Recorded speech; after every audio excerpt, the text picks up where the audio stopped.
जय हिंद। चल रहा है रैंकिंग टेस्ट। क्वेश्चन है, 5 छात्राओं ने स्कॉलरशिप परीक्षा दी, सुधा को पूजा से अधिक अंक मिले, कविता को सुषमा से कम लेकिन सुधा से अधिक अंक मिले, ममता को पूजा और सुधा के बीच अंक मिले, परीक्षा में सबसे कम अंक किसे मिले। पिछले वीडियो में हम बताए थे और वही क्रम में कर देते हैं। आरोही में भी कर सकते हैं, लेकिन अवरोही में आसान रहेगा। बाएं तरफ सबसे बड़ा, सबसे अधिक, सबसे भारी जो भी है और ग्रेटर का चिन्ह लगा देते हैं। तो देखिए, सुधा को पूजा से अधिक, सुधा को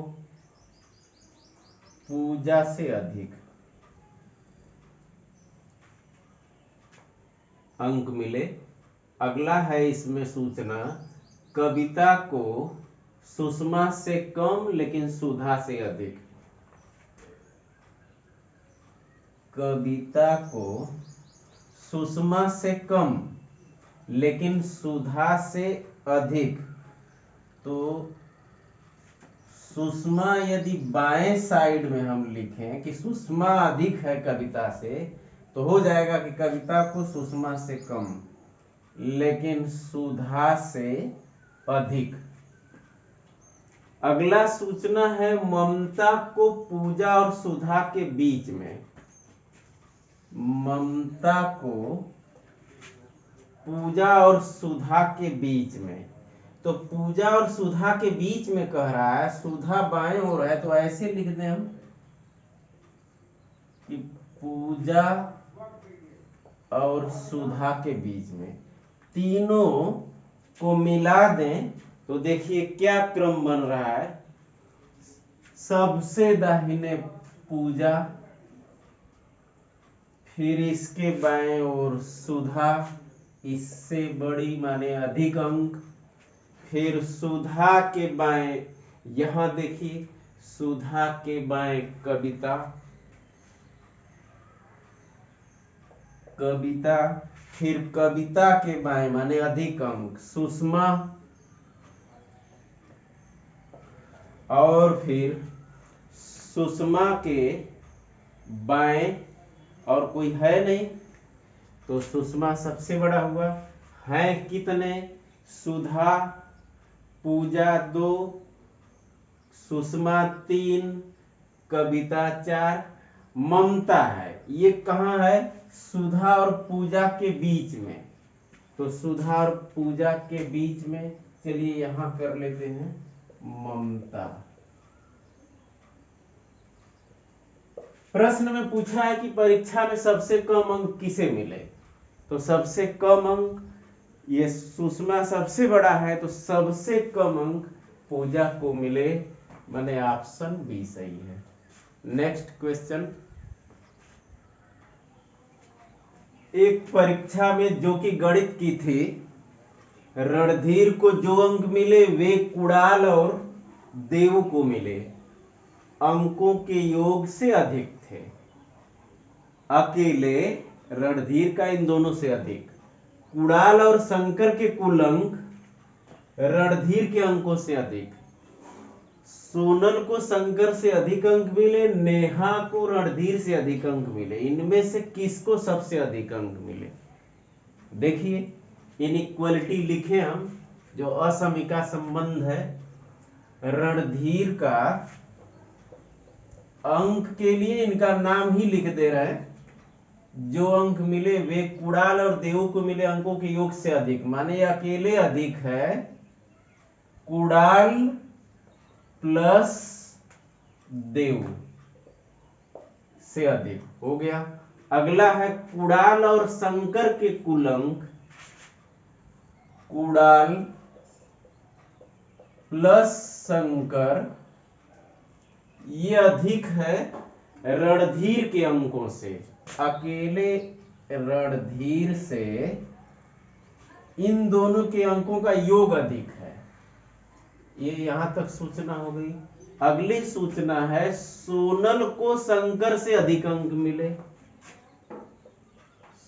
सोनल का अंक ग्रेटर देन शंकर। नेहा को रणधीर से अधिक अंक मिले, नेहा को रणधीर से अधिक अंक मिले, इनमें से किसको सबसे अधिक अंक मिले?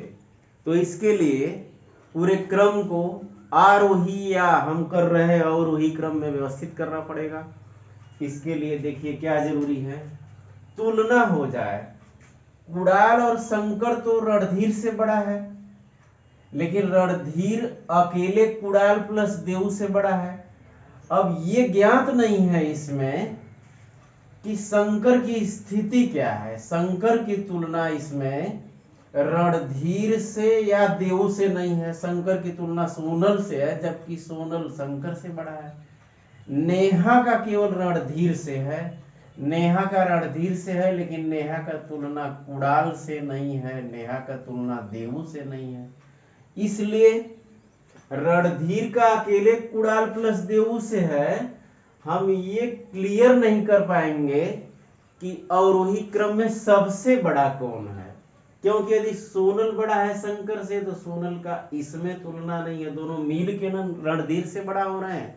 अब पता नहीं कुणाल का क्या स्थिति है, नेहा की भी वही स्थिति है कि नेहा अकेले रणधीर से बड़ा है, और ये कुणाल और शंकर का योग रणधीर से बड़ा है, लेकिन ये क्लियर नहीं है कि नेहा कुणाल और शंकर में किसी से बड़ा है कि नहीं है।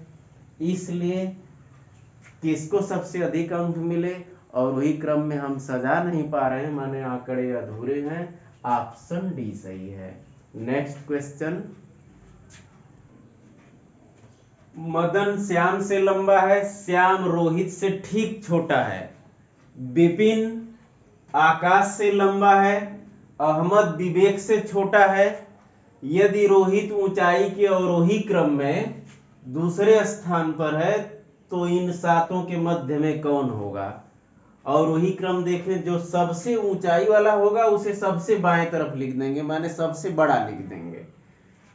पहले ये क्रम क्या है, मदन श्याम से लंबा है, मदन ग्रेटर देन श्याम कर दे रहे हैं।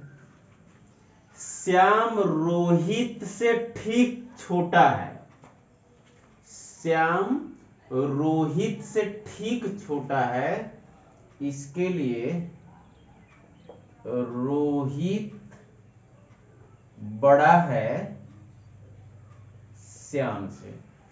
हो गया दोनों, मदन श्याम से लंबा है और फिर यहां हो गया कि श्याम रोहित से ठीक छोटा है। विपिन आकाश से लंबा है, विपिन आकाश से लंबा है। अगला अहमद विवेक से छोटा है, अहमद विवेक से छोटा है, तो इधर विवेक लिख देते हैं, क्योंकि विवेक बड़ा है अहमद से, इसका अर्थ होगा कि अहमद विवेक से छोटा है। यदि रोहित ऊंचाई के अवरोही क्रम में दूसरे स्थान पर है तो इन सातों के मध्य में कौन होगा? पहले सातों को क्रम से लगाएं। सबसे बड़ा कौन है? सबसे बड़ा मदन श्याम से लंबा है, रोहित भी श्याम से लंबा है, लेकिन श्याम रोहित से ठीक छोटा है और मदन से बहुत छोटा हो सकता है। ध्यान दीजिए, यहाँ ठीक छोटा का मतलब उसके बीच में नहीं कोई है, रोहित और श्याम के बीच में नहीं कोई है, लेकिन मदन और श्याम के बीच में और कई भी हो सकते हैं कि मदन बड़ा तो है श्याम से लेकिन ज्यादा बड़ा भी हो सकता है। इसलिए क्रम क्या है कि मदन है, इसके बाद रोहित और इसके बाद है श्याम। मदन श्याम से भी बड़ा हो गया। यहां इसका अर्थ है कि श्याम तो रोहित से ठीक छोटा है, माने बीच में कोई नहीं है।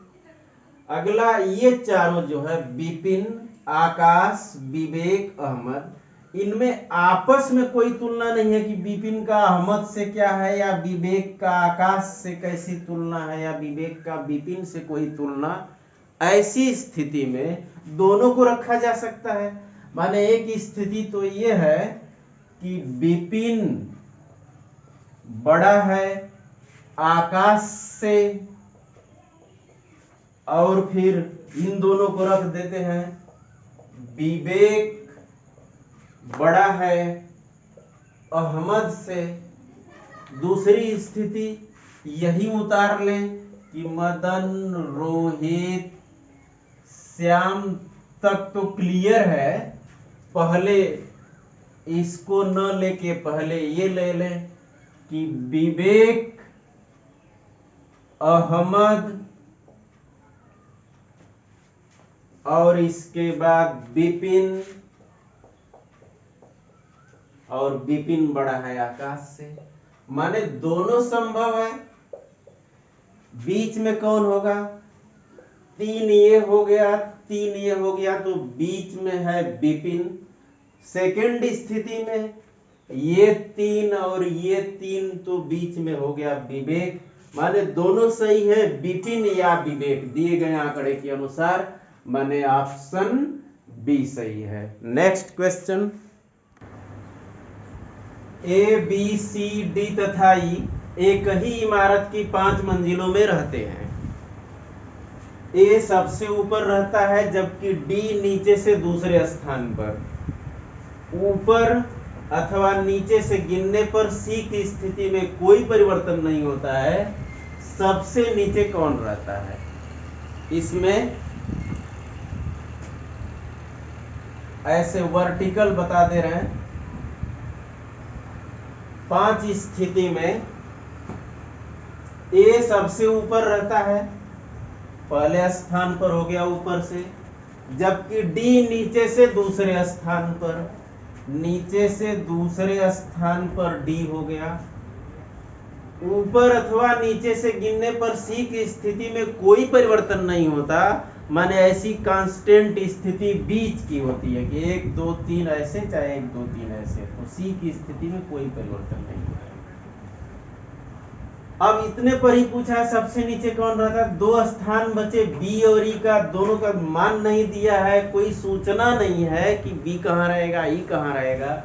माने यहाँ भी बी या ई रह सकता है, यहाँ भी बी या ई रह सकता है ऐसी स्थिति में। माने सबसे नीचे कौन रहेगा, तो ये ऑप्शन है तय नहीं कर सकते, आंकड़े अधूरे हैं। ऑप्शन डी सही है। नेक्स्ट क्वेश्चन, 39 छात्रों की कक्षा में राम श्याम से आगे 7वीं रैंक पर है। यदि श्याम की रैंक अंतिम से 17वीं हो तो बताइए कि राम की आरंभ से रैंक कितनी हो। आरंभ से ही रैंक होता है। इसमें रैंक में हमेशा ध्यान देंगे कि जिसका रैंक अधिक होगा, संख्यात्मक मान हमेशा कम आता है। जैसे राम का अधिक है श्याम से, तो बाएं तरफ से स्टार्टिंग से राम की संख्या श्याम की संख्या से कम होगी। माने 1 का मतलब सबसे अधिक रैंक, 100 का मतलब 99 कम रैंक। तो इस तरह श्याम से पहले करिए। श्याम का रैंक कितना है? 17वां है। श्याम का रैंक अंतिम से 17वां, इधर लास्ट की तरफ से 17वीं रैंक है श्याम की, अंतिम से 17वीं है। अब राम का कितना है? रैंक हमेशा बाएं से लास्ट की ओर दाहिने की तरफ जाता है, तो राम का 7 आगे है, अंतिम से ले रहे हैं तो संख्या बढ़ेगा। अब बाएं तरफ से ले रहे हैं, कम की ओर से ले रहे हैं तो संख्या कम ही होगा। माने राम आगे है तो 17 में 7 जोड़ देंगे, 17 और 7 24वीं रैंक राम की हो जाएगी, क्योंकि श्याम से आगे है राम। लेकिन बाएं से देखिए संख्यात्मक मान कम हो जाएगा। टोटल संख्या कितनी है? 39। इसमें प्लस 7 कर दिए हैं, 7 आगे है तो 17 7 24 हो गया। टोटल संख्या जो 39 है, इसमें कुल में से यह 24 घटाकर और पिछले वीडियो में फार्मूला बताए थे कि 1 जोड़ देते हैं तो आ जाएगा 16, माने राम का रैंक बाएं तरफ से 16वां है। ऑप्शन डी सही है। नेक्स्ट क्वेश्चन, 6 छात्र ए बी सी डी ई व एफ मैदान में बैठे हुए हैं। ए व बी दिल्ली के हैं और शेष बंगलौर के हैं। डी व एफ लंबे हैं जबकि अन्य चारों छोटे हैं। ए सी व डी ये तीनों लड़कियां हैं, शेष अन्य लड़के हैं। बंगलौर की लंबी लड़की कौन है? देखिए इसका क्या तरीका है। पहले दिल्ली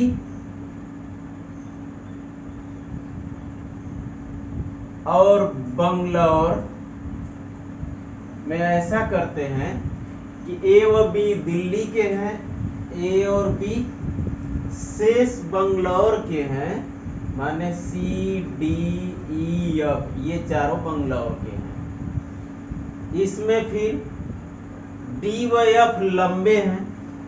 दूसरा क्या है, एक लंबा और छोटा का है ग्रुप, तो डी व एफ लंबे हैं, डी और एफ लंबे हैं, शेष छोटे हैं, तो 4 छोटे हैं। कौन कौन? ए बी सी ई ये चारों छोटे हैं। फिर क्या ग्रुप बनाया गया है? ए सी व डी लड़कियां हैं, शेष अन्य लड़के हैं, माने 3 लड़कियां हैं 3 लड़के हैं, तो फिर एक ग्रुप बना दीजिए। लड़के लड़कियां,